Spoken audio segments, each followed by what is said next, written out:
За багуудын эндээ миний ард хэн байдгийг гэдэг. Миний ард миний ээж, миний эмээ хоёр л байдсан шүү дээ. За энэ нэг AI гардаг ч юм уу те. Энэ хиймэл оюухан хөгжөөд, энэ технологи хөгжөөд тахлаар бас нэг талтай аюу аюултай юм аа. Янз бүрийн юм хийх юм. Тэр видео эвлүүлэх л дээ. Бас нэг айхтар долоогч гарч ирсэн байна. Би бол удаадараа хэлж байгаа. Яг ураа ухдаг дээрээ тулах юм бол Монголын ард түмний 80% эсэргүүцэж байгаа. Энэ Монгол улсын хөрсөнд орох баялаг Монголын ард түмний өмч юм бол ард түмэн ухуулахгүй гэдээ хахад засгийн газар ингээд дур мэдэн гэрээ хийгээд $1 долларын сураг сонсчоод тэгээ энэ доллароос илүү үнэтэй юм гэж байна. Мөнгнөөс илүү эрхэм нандин юм гэж байна. Бид нар авч үлдэх юм гэж байна. Харамлах юм байна. Тийм үү? Даяар шил нэрийн дор бүгдийг дуусгаж байгаа. Ардчил нэрийн дор бүгдийг устгаж байгаа. Монгол хүмүүс бас яг цагаат бол нүүдэлч айгүй зэвүүн тийм хар ухаантай хүмүүс байхгүй юу? Дээр нь айгүй тийм зүн мэдрэмж, зүн совинтой. За ураны эсрэг яваад байгаа энэ хөхөх цэнхэр ус цэрэг. За энэ хоёрыг одоо хэрэлцсэн мэтээр ингээ эвлүүлэг хийгээд ингээ сошиал цацж шээ. Тэгэхээр ямарваа нэг юм хийхин тулд юу хэрэг болдог вэ гэвэл хамгийн түрүүнд мөнгө хэрэг болно. За ерөөсөө л мөнгө. Ийшээ явна, бензин тосны мөнгө, хоол ундны мөнгө. Тийм үү? Одоо тэр зурглаачийн цалин хүйс надад бол одоо байнга мөнгө хэрэг болж идэг. Сар болгоно цалингаа яаж өгөө. Тэ? Хэрэглээний төлбөрөө яах вэ? Надад одоо ямар нэг ивент спонсор байхгүй. Ингээ явж байгаа. За одоо та нарт би нэг бичлэг үзүүлье заяа. Энэ болохоор ингээд энэ бас нэг юм. Эдгээр айгүй хэцүү ингээд. Яг шарилт шиг ингээд зулгаагаа дахлаар араасаа ургаж гарч ирээддэг. Энэ одоо манай долоогч нар. Та нар Монгол ардын намыг Монголын дайсан гэж ойлгож байгаа. Монгол ардын намыг зөвхөн Монголын дайсан гэж ойлгож байгаа. Бид нар хизээч монголчуудыг бодохгүй, Монгол улсын төлөө явахгүй. Монгол ардын намын буруу байхгүй. Монгол ардын намын буруу бол байхгүй. Монгол ардын нам дотор шигсэн тэр урагч, хулгайч, худалдагдсан новшнууд л ингэж ийм энийг хийгээд байгаа. Одоо бол Монгол ардын намд ч итгэлт байхгүй, ардчилсан намд ч итгэлт байхгүй. Итгэх ямар ч үндэс байхгүй.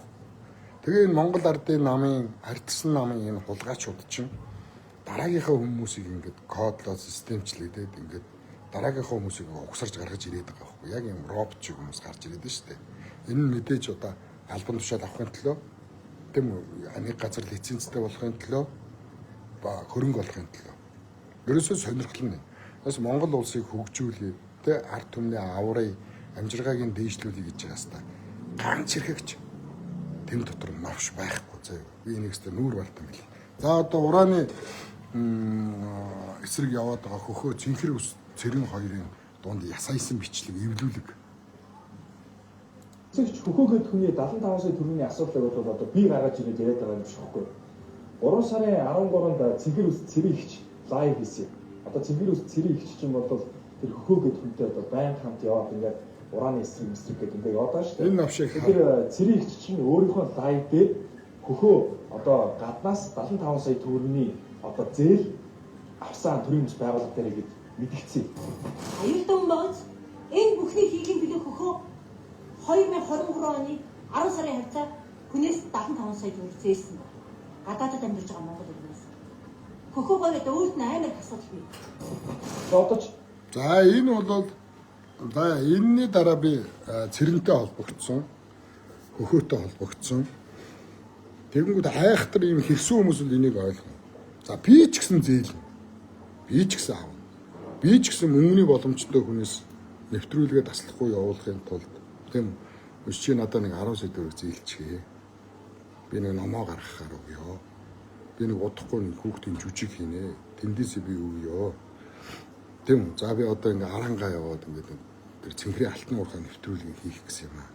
Чи надад нэг 10 сая төгрөг зээлчээч. Бензин, тус, зурглаачийн цалин, туслахын цалин, эвлүүлэгчийн цалин гэдэг надад юм мөнгө хэрэгтэй байна. Тэгээ би авдаг. Тэгээ буцаагаад өгдөг. Тэгэхээр энэ урааны эсрэг явж байгаа хөхөө гадаадад амжирж байгаа мөнгөний боломжтой хүнээс яагаад мөнгө зээлж болдог вэ? Энэ дээр хэлсэн. Зүгээр аюултай байгаач гэж байгаа байхгүй. Аюултай байгаач гэдэг үгийг шууд таслаад оруулчихж байгаа. Би ч гэсэн пэйжүүдээр бол удаа дараа ингэж гүтгэгдчихсэн. Ийм хүн. За ховдын мянгадууд босоод тэн цуглаан болоод гэр мэрийн буулгаад ингэхэд Улаанбаатар хотын хамгийн болдгоо нөгөө орон шоронгоор явдаг хүн хутгалж шүүгэлдэг гарууд бүгдээ эдэнд очсон байсан. Тэгээ энэ хүмүүс хаанаас гарч ирвэ? Эднийг хэн зөө гэж би ярьж эхэлснээрээ тэдэрт адуулж эхэлсэн. За ховдынх нь надад хүсэлт гаргасан. Би хэлсэн. Voice-оор өөрөө би яриад хэлсэн. За ингээд 1700 км ирж очих ингээ 3000 бараг 500 км болно. Холхоо молхоотойгоо нийлээд. Тэгэхээр ингээд бид нар ховд руу одоо бараг 2 хоног явна. Ирэхэд 2 хоног, за очоо 2 хоног. Үнэндээ үл нэг 5-аас 7 хоног алдах юм байна. Тэгэхээр ингээд зурглаач, эвлүүлэгч, туслах тэгээ камерын хөл гэрэл мэрэл зөөх ингээ эдний чинь цалин. За зүгээр явахгүй шүү дээ энэ залуучууд. Цалинг нь хөгжиж ажиллана. За дээр нь бензин тос 3500 км газар 4000 та мотортой машин ингээ яваад ирэх. Тэмээс бензиний зардал. Бидний одоо хонох буудлын мөнгө ингээд зардлаа тооцохоор 15-аас 20 сая төгрөг болчихж байгаа. За энэ мөнгийг хэрвээ хаанаас гаргах вэ? Хэрвээ гаргуул би очиод наадахны чинь тухай улс суурьтай нэвтрүүлэг хийя гэж ярьсан. За энийг бол баяр сайхан шантаач чинь. Эх орны төлөө гэхээр бид нар үнгүй байх хэрэгтэй. Энд ажиллаж байгаа хүмүүс чинь арга ирээд хижээх үүрэгтэй аав хүмүүс шүү дээ. Үр хүүхдэд хижээх үүрэгтэй аав хүмүүс шүү дээ. Бид нар агаараар хооллоод шалтан явдаг хүмүүс биш байхгүй. Яг та нартай ижилхэн иддэг, уудаг, бүгдээрээ лизингтэй, бүгдээрээ амьдралтай хүмүүс байхгүй. За эх орон гэхлээр л үнгүй байна. Тийм тэгж хуцахгүй. За яагаад үнгүй байх хэвтэй? Намайг ч гэсэн хар тамхины тухай чинь миний зорилго бол хар тамхитай тэмцэх биш. Зүгээр тохиолдлоор одоо дэлхийг явган тойрсон хамааг оруулаад хамаа хар тамхи яриад эхэлсэн. Тэмээс ингээд хохирогч эмхтэй орж манайх нэвтрүүлэг рүү орсон. Тэгээс би одоо ямар нэг тийм хар тамхитай тэмцдэг нэвтрүүлэг хийдэг хүн биш. За одоо энэ дэр за отхон ч угаасаа Монгол ардын хувьсгалт намбарын инх хоёрын бэлдсэн сэтгүүлч сүүлд Женкаар орж байгаа сурагтай. Гэхдээ л мөнгө авах ёстой шүү дээ. Жишээлбэл бид нэр банкнаас ч юм уу нэг газараас очиод зээл авъя гэхэд одоо би ядуу одоо би баян биш гэдгээр одоо ингээд бүр нотлоо одоо бүр юутэй хэдий бүх юмаа гаргаж тавьж иж юм уу 5-оос илүү зээл авдаг шүү дээ. Гэтэл тэр хүн одоо тэмцэл хийх гэсэн юмуд ингээд бид 75 сая төгрөг шууд 80 өгчтэй байсан. За энэ бол ардын намын тижээвэр нохоо байна. Энэ бол ардын намыг хөхөж долоож амьдэрдэг. Залуу хүн байж пицдамын чи эр хүн шиг амьдраач. Гөлөгмөн дарга нарын ингэж хошнох бүхсийг ацыг долоож явж чинь хэдэн төгрөг амьдарч эх орныхон төлөө явж байгаа энэ хэдий их орончдыг ингэж харлуулахгүй. Энэ муу хөгийн бандийг таньдаг пицдам байвал би нэг тулах юмсан. Муу гөлөг нүдэ нээгээгүй гөлөг арслангаас айдгүй гэдгийг. За хөгшин бүхийн дархан мэх гэж нэг амар юм биш үү? Наад чи хөгшин пицданаар бол энэ бандийг бол зүгээр зажиглахгүй залгаа дүлэхгүй баачин. Эх орончдыг харлуулж ядж байгаа мó гөлөг. Яадын энэ нохойг бүгд чэйжилж аваарай зөө. Би энийг одоо сайн нүүдэлж авах хэрэгтэй. Төрийн бус байгууллага байгуулад ингээд хөхөөх явж байна. Хөхөөхт маш их асуудал бий. Арга гэрийн асуудал одоо цэрэн дээр ярина. Хөхөө өөрөө айгүй их асуудалтай гэж. Тэр чинь арга гэрийн асуудлууд байна шүү дээ. Үр хүүхдийн асуудлууд байна. Тийм багц хүүхдийн төлбөр мөнгөний асуудал байна. За одоо яг энэ дээр яриан явна. Зээсэн. Гадаадд амьдарч байгаа Монгол иргэнээс. За сонсоо. Гадаадд амьдарч байгаа Монгол иргэнээс 75 сая төгрөг зээлсэн юм байна. хөхөө гоёд өөрт нь амар асуудал бий. За асуудал бий хичиж байгаа байхгүй. Ингээд тастаа хичиж байгаа. Хөхөөгөөд асуудал байгаа. Маш их асуудал байгаа. Тэр нь эрүүл мэндийн асуудал. Тийм биз үр хүүхдүүд нь сургалтын төлбөрийн асуудал. Тэр чинь орох орноо, гэр орноо хаяад ингээ хөдөө хэрээр өчнөн жил машин дэргийн бензин гээд 9 шидийн мэдэл ингээд явж штэ. Эрүүл мэндийн асуудал. Энэ асуудлуудын цэрэг хэлсэн. Хөхөөд маш их асуудал байгаа гэж. Тэр нь эрүүл мэндийн асуудал, ар гэрийн асуудал, үр хүүхдүүдийн асуудал, ахын асуудлууд байгаа. Тийм биз дээр нь дарамт шахалт байна. Тийм үү шүүхийн асуудал байна. Тэгээ энийг болохоор хөхөөд маш их асуудал байгаа гэдгийг тасдчихж байгаа. Өнөөдөр нэг хүн яриад над руу за баяр сайхан нэвтрүүлгийн чинь би юу яая ганц 2 сар чи над цалин байлангийн чинь би зохицуулъя. Харин чи надад дараа нь боломжтой болохоор эргүүлж өгөөрэй гэд надад 75 сая ч юм уу 100 ч юм уу 50 сая ч юм уу хэд ч үгүй 10 сая ч юм уу чи надад хүүгүү зээлвэл би аавна. Авлаа гэд би их оронч биш болчих юм. Энэ зээлсэн 75 сая төгрөгийг хөхөө авангуут алтан бөгж авч зүгээгүй. Хөхөө. Энэ 75 саяыг авангуутаа хөхөө янхан авч буудалд хонж архитаж яваагүй. Ойлгосноо? Энэ 75 сая төгрөгийг аваад хөхөө Монгол улсын төлөө урааны эсрэг уран ухуул болохгүй ингэж хордноо урааныг ухуулж болохгүй гэд бүх юмаа золиослоод явж байгаа. Би бол 100% хөхөг. За энэ бичлэг гарсны дараа би цэнгэр ус цэрэн рүү залгасан. Битээр видео кол хийсэн. Юу болоод байгаа юм бэ цэрээ? Хөхөө тоор яага муутч гэж. Хөхөө ах битээр ёстой муудаагүй баяраа. Миний яриаг ингээд эвгүй хэсгийг аваад тастаад бит хоёрыг муудалсан болгож харуулж байгаамаа гэж. Дараа нь би хөхөө ах руу ярьсан. Юу болсон? Юу ч болоогүй. Сошиал дээр нэг юм яваад их юм. Яах вэ? Яах вэ? Тэгжилээ. Угаасаа л тэгж байгаа шүү дээ баяраа гэ. Тоохч үгүй. Хөхөө ах чи өөрөө нэг юм жижиг шажиг хов яриад идэх хүн байна л төөрхий. Ийм байгаа шүү заа. Тэгэхээр энэ мэт нэг юм уу харал алрын тэ ястай үг энд бол нэр муу үг хэлэхэд дутчихна. За дараа нь за угаасаа отхон бол угаасаа юу мэдээж сэтгүүлч хүмүүс мөнгөөр л бичнэ. Одоо энэ дэр отхоны тухай яриа явж байгаа. Бид нэр банкнаас ч юм уу нэг газараас очиод зээл авъя гэхэд одоо би ядуу одоо би баян биш гэдгээ одоо ингээ бүр нотлоод одоо бүр юутэй хитээ бүх юмаа гаргаж тавьж иж нэг юм уу 5-10 сая зээл авдаа шүү дээ. Гэтэл тэр хүн одоо тэнцэл хийх гэсэн юмуд ингээд нэг 75 сая төгрөг шууд найг өгчдөг байсан. За яа дээ 75 сая төгрөг авахаар яа дээ болтгүй юм уу? Хулгай хийсэн юм уу? Энэ нэг муу хошногыг бэлдэж яриулж байгаа энэ Монгол ардын намын муу урагч чиг, лойвч чиг баялгаа авахсан юм уу? Ард иргэдийн боломжийг хулгай хийсэн юм уу? Жижиг дунд үйлдвэрлэлийн сангаас хулгай хийсэн юм уу? Боловсролын зээгийн дээдлийн сангаас хулгай хийсэн юм уу?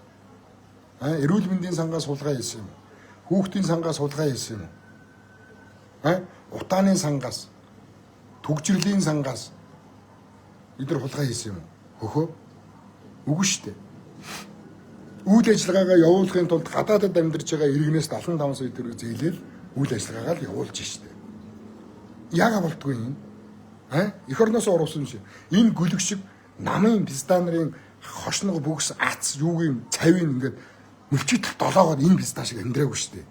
Энэ бол зүгээр л нохоо биш штэ. Жижигхэн гүлэг биш штэ. Энэ намын тижээвэр тэ ах нартаа таалагдаж ингэж хин нэгэн рүү ингэж дайрж иж энэ нэг иргэдийн хурал муралч юм уу энэ писта одоо их хуралд нэр дэвшин дээ. Нэг иймэрхүү нохоонуудыг л бид нар ингэж үзий ядмаар. За тэр цэрэг чи хийсэн лайв дээр бас нэг сонирхолтой юм байна. Гэтэл бид нар өнөөдөр сэтгүүлч отхонд захиалгаар ингэж юм бичүүлэхдээ мөнгө өгдөг гэсэн. Одоо би хий чи яах гэдэг. За энэ дээр бол цэрэнгийн буу. Тэр сэтгүүлч отхон гээд хүүхэн одоо сэтгүүлч тэр одоо эх орны төлөө мөлөө гэж урааны эсрэг гэж байгаа мөртлөө тэрнийхээ одоо мэдээг бэлтгэхтэй хүртэх төлбөр авдаг гэж одоо би яриаггүй шүү дээ. Цэрэг чи өөрөө лайв дээр тэгж хэлээд байгаа. Отхон өнөөдөр амар их оронч төлтэй юм шиг мөртлөө чи өнөөдөр Монголын улс төрийн тухайд ингээд бичдэг ингээд эдгээр цалин аваад өгч байгаа шүү дээ. За энэ дээр бол харин цэрэнгийн буруу гэж үзнэ. Энэ бол өстой 50-50. За отхон эх орны төлөөгээд үнгүй явах хэрэгтэй. Тэ. Гэтэл бол би отхоныг бол их оронч гэж үздэггүй. Ягаад тэгэхээр намбрын хоёрыг хамгаалж бичдэг байсан. За одоо бол Женког хамгаалж бичиж байгаа ийм л хүн. Энэ дээр харин зүгээр отхон бол зүгээр ажиллаа хийж чинь. Ажиллаа хийгээд цалингаа авч ийн гэж ойлгож болно. Сэтгүүлчдтэй бол би та нарт хэлээд байгаа шүү дээ. Ямар ч сэтгүүлчдэд битгий итгээ. Сэтгүүлч гэж мэрэгжил анх үүсэхдээ л хүний халааснаас үүссэн мэрэгжил байхгүй. Тэм хүн төрлөختөн бий болоод улс төр гэж юм бий болсон цагаас хойш нам гэж бүлэглэл гэж юм бий гарсан цагаас хойш сэтгүүлч нар одоо ингээд тэднийг хамгаалах гэж цалин авч юм бичдэг. Тэгэхээр сэтгүүлчдэд бол ерөөсөө итгэж болохгүй. Тэд нар хизээч одоо хичээгчээл хамгаалж бичдэг. За. Тэгэхээр хөхөө цэнхэр ус зэрэг хоёр огт муудалцсан. Энэ хоёрыг нийгэмд муудалцсан болгож, хөхөөг мөнгө авсан болгож, мөнгөөр энийг хийж байгаа болгож ингэж байгаа. Ямар ч юм хийхэд мөнгө хэрэгтэй. Ганц алхаал одоо та нар Улаанбаатар хотод гэрээсээ ингээд зориггүй гарахад та нарт мөнгө хэрэг болно. Адаглал автобусны мөнгө, таксины мөнгөөс өсвөлэл мөнгө хэрэг болно. Тийм биз? Өлсөн та нар хоол авч идэхэд мөнгө хэрэг болно. Тийм та нар шалдаа явахгүй, гутал авч өмсөх ёстой гэдэг. Ингээл таавчиг авч өмссөн ч та нарт өнгөө таавчиг олдохгүй.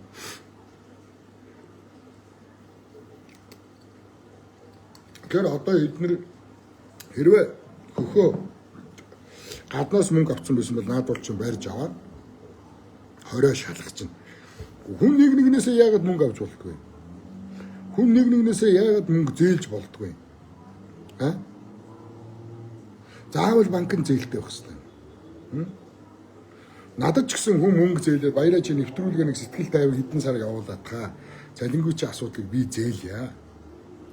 Тийм. Би ойролцоогоор энэ хүмүүсийн цалин 5 залуугийн цалин тэгээд хэрэглээний төлбөр ингээд бүх юма тооцоолоход сард надад 8-аас 10 сая төгрөг хэрэг болдог. Тийм. За бүтэн жилийн чинь 10-аар бодоод бүтэн жилийн чинь одоо цалин мөн бүх асуудлыг шийдъя гэд нэг хүн надад 120 сая төгрөг зээлээ. Тийм. За жилийн дараа ч юм уу чи наад мөнгө баг багаар надад буцааж өгөөрэй. Чи эх орныхон төлөө юм хийж байгаа учраас би чамд ингээ хүүгүү мөнгө зээлж гинэ гэд. Мөнгөтэй надад 120 сая төгрөг зээлвэл би зээлч чинь. Аваад юу ч бодохгүйгээр энэ хүмүүсийн цалинг тавиад зовхгүйгээр би нэвтрүүлгийг цаашаа хийгээ явна. Тийм үү? Би хувийн ичээгч байсан бол зүгээр ингээ сайхан өөрийнхөө амьдралыг хангалттай аваа явуучих мэт чадахгүй юм баггүй юу? Тэгэл гуйлгачин гэх юм. Би гуйлгачин биш ээ. Гуйлгачин байсан бол би хоногийн хоолоо бодож явна. Тийм үү? Ардын нам, ардсан нам хоёрын ямар ч хулгайчтай. Алтаар баасан ч бүйдэг. Эдгээр дотор нэг ч их оромж байхгүй гэдгийг би эмээгийнхээ нэрийг, өвөөгийнхээ нэрийг, ээжийнхээ нэрийг, хүүгийнхээ нэрийг барьж хэлье. Эдгээр дотор цорын ганц Монгол улсын төлөө хүн байхгүй. Ийм ч учраас би нэг тайлбарч өөрөө нэ. Ийм ч учраас би сонгуулийн хэдэн компаниудын реклам штор видео ажлыг хийж өгнө гэдэг хэдэн төгрөг бэлдсэн. Тэрийг хадгалж хагаад би 68 сая төгрөгтэй Монголыг тойрсон. Тэр 68 сая төгрөгийг би эх орныхон төлөө цацаал бензин, тос, буудал, хоолны мөнгө зурглаачаа би 1 сарын 20 сая төгрөгийн цалинтайгаар сонгуул ойртсон надад зурглаач олдохгүй байсан. Хамгийн адгийн зурглаач эвлүүлэгч 30 сая гэж хийсэн. Тэгээ би харин нэг залуу гуйж байгаа би чамд 20 сая төгрөг өгье. Бүтэн сар хөдөөгөр явна. Чи нэвтрүүлгийг хийх хэрэгтэй байна гэд би тэр залууг аваад явсан. Тэр нь бол цалинд ойролцоогоор 34-5 сая төгрөг цалин зарцуулагдсан байд. За үлдсэн нэг 20 хэдэн сая төгрөг нь яг бензин тос 20 хэдэн сая төгрөг нь бас бензин тос 30 хэдэн сая төгрөг ч үгүй бензин тос буудлын мөнгө төгрөг гэдэг ингээд өргөдсөн. Би сонгуулаар яах гэж сонгуулийн өмнө явсан бэ гэвэл сонгуул одоо битгий үг ардын намыг битээ сонг гэж л ардсан намыг битээ сонг гэж л явсан. Тэгээ харин өстө үр дүн хүрээгүй та нар нөгөө хідэн пистанараа сонгоцсон шүү дээ нөгөө хідэн нохоонуудаа. Нөгөө л хэдэн хулгайчуудаа л өөрчтэй та нар сонгоцсон. За тэгээ миний лайвын гол зорилго нь одоо ингээ эх орончдыг харлуулах, хооронд нь хэрэлдсэн болгож харлуулах. Тийм үү? За дээр нь одоо мөнгө авдаг болох. Надад мөнгө өгөх хүн байвал авна шүү. Ойлгосноо. Тэгээ намайг одоо мөнгө авдаг гэж бичвэл бич. Ойлгосон. Би мөнгө авнаа. Мөнгө аваад юунд зориулах вэ? Их орныхон төлөө зориулна. Би хүнээс мөнгө аваад алтан бөгөөж авч зүүхгүй. Мөнгө аваад би одоо янхаа авч би буудал твдэхгүй. Энэ баячууд шиг. Одоо энэ их орны минь ухаад баялагын улгаас нар чинь бүгд бүр багада 3-аас 5 6 нууц амрахтай. Монгол охтуудтай. Тэгээ гадаадаас хулгаас нь Франц Маранц гэдэг улгаачууд нь ирэнгүүт тэднэрийг дайлдаг бас янхнуудтай. Бидний баялагаас яасан мөнгийг тэгээ янхан зориулаад тансаглал дуусгаж идэв шүү дээ энэ та нар. За ингээд би бол одоо өөрийнхөө хамаг юмыг золиослоод явж байгаа шүү. Тэгээ нэвтрүүлгээ дэмжихгүй. Одоо групптэй оролтоо та нар дэмжиж чаддсан бол нэг энэ та нар надад өгж байгаа тэр нэг 60,000 10,000 төгрөгийн төлбөр чинь энэ нэвтрүүлэгт зарцуулагдаад байгаа шүү дээ. Ойлгосноо? Энэ групп байгаа шүү дээ.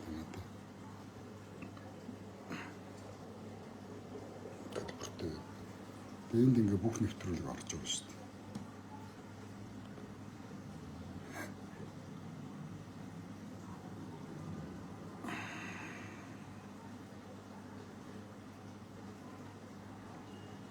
За ингээд нэвтрүүлгээ дэмжсэн. Одоо наадвал чи их орончтой юуг нь сааруулах гэж мөнгө авдаг болох гэж шүү заа юу. Надад мөнгө өгөх хүн байвал өгөөрэй би аавна шүү заа. Тэгээд намайг баяраа мөнгө авдаг гэж хэлнэ үз. Би хөдөлмөрлөж байгаа хүн хөлсөө авах. Үйл ажиллагаагаа цаашаа явуулахын тулд би мөнгө зээлнэ. Мөнгө зээлэх хүн байвал над зээлэрэй заа. Харин би яс буцааж өгнө заа. Тулалдаанд зөвхөн шонхрууд нэстэ.